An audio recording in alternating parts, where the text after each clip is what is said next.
Hey guys, in this video I'm going to show you how to fix your wireless network adapter is missing.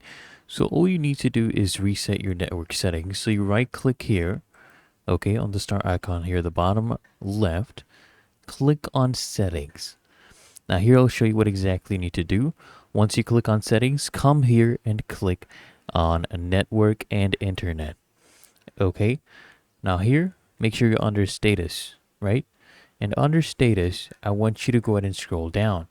All the way down here, you'll see this last option that says network reset. I want you to click on network reset, and you can basically read this. So doing this will remove and then reinstall all your network adapters and basically, set the other network components back to their original settings. And you might need to reinstall any VPNs you had or client software, virtual switches, anything like that.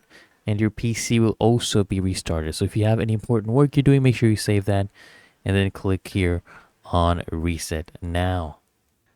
Really that simple. If you found this helpful, make sure you smash the like button and subscribe to Quick Fixes.